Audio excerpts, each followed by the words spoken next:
Tervist, armas sõber! Kuigi kirikupühi on praktiliselt võimatu omavahel kuidagimoodi järjestada tähtsuse järgi, siis ometigi on kirikus olemas sellised suurpühad ja siis väiksemad pühad, aga ikka on niimoodi, et ega üht ei saa olla olemas ilma teiseta. Nüüd ka jõulupühad, Kristuse sündimise pühad on ühed tähtsamad ülestõusmispühade kõrval, aga mõistetavalt ei saaks olla ülestõusmist enne, kui oleks sündimist ja surma. Me tähistame nüüd kohe-kohe meie Issanda Jeesuse Kristuse sündimise pühi. Advendi aeg on möödas, ootuse aeg ja enese ettevalmistamise aeg pühadeks on möödas ja nüüd oleme astunud suurde rõõmupittu. Me tähistame jõulupühadel meie Issanda Jeesuse lihaks saamist, inkarnatsiooni püha. Inkarnatsioon tähendabki ladina keeles sõna otseses mõttes lihaks saamist. Veidi tänapäevaselt võiksime öelda, et see on inimeseks saamise püha. Jumal sai inimeseks Jeesuses Kristuses.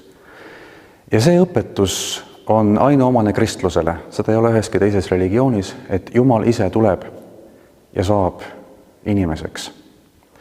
Ja see on niivõrd suur müsteerium, et kui kirikus loetakse usutunnistust, siis selle koha peal, kus me ütleme, et on lihaks saanud meie õndsuseks, taevast alla tulnud ja lihaks saanud meie õndsuseks ja meie pärast, siis seal me traditsiooniliselt kummardame oma pea, sest et see on kogu ajaloos ainukordne ja kordumatu sündmus.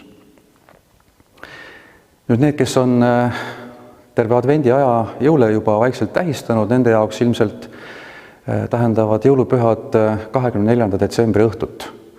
Ja pärast seda algab jälle argipäev.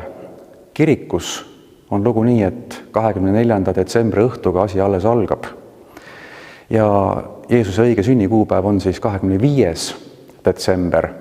Ja 24. ehk jõuluõhtu me alustame pühitsemist sellepärast, et kirikus alati kõikidele suurpühadele eelneb vigiilia ehk siis juba tähistamine eelmisest õhtust peale. Sest juutlikus ja ka kristlikus ajaarvamises uus päev algab eelmise päeva õhtul.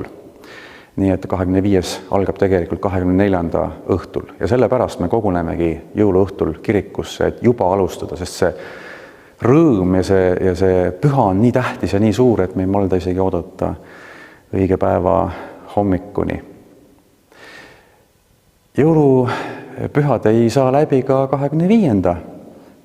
detsembriga, vaid jõulupühad juhatavad sisse jõuluaja, mis kestab 12 päeva, epifaania ehk Issanda ilmumispüha ehk meie rahvakeeli 3 kuningapäevani. Ja nende päevade vältel me siis tähistame, rõõmustame, pidutseme, aga seal on ka üks kurb päev, see on süütalaste päev, mis samuti jääb jõuluaega ja mis kõneleb sellest, kuidas kuningas Herodes, kui ta oli saanud teada, et Juudamaal on sündinud juutide kuningas, kahtlustas teda soovi saarata võimu ja teda sellega siis võimult kõrvale tõrjuda ja kui evangeeliumis need lood tunduvad justkui järgnevad üksteisele päev päeva haaval, siis tegelikult oli seal tegemist kuude ja aastatega, siis igaks juhuks laskis kuningas Herodes tappa Betlemmas, kus Jeesus sündis, kõik kuni 2-aastased poisslapsed. Ja seda me siis tähistame süütalaste päeval. Aga muidu on see aeg, rõõmus aeg, pidutsemise aeg kirikus. Kiriku tekstiilid on valged, mis on Kristuse värv, mis on rõõmu, lootuse, pühaduse värv ja kõik küünlad on süüdatud. Advendipärg, mis kasvas küünla haaval, on nüüd jõudnud saada põlema kõik 4 küünalt, pluss veel siis ka see valge keskmine Kristusküünal, mis sümboliseerib Kristuse valgust.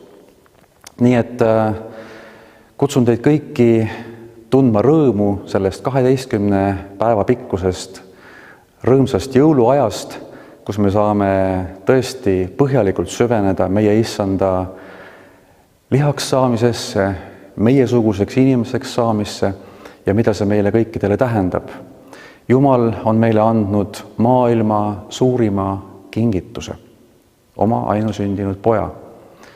Ja mitte lihtsalt, et ta käiks ja oleks mõnda aega siin maa peal meiega koos, meie sarnane, vaid selleks, et ta ju sureks meie eest, et meie ei peaks surema igavest surma. Muide, see on ka põhjus, miks meie üksteisele jõuluajal kinke teeme, sest me oleme kõik osa saanud Jumala kõige suuremast kingitusest. Tähistagem siis ka jõule sellega, et anname edasi teistele selle parima kingituse, mille oleme Jumalalt saanud. Kuulutagem jõulurõõmu sõnumit. Õnnistatud jõuluaega!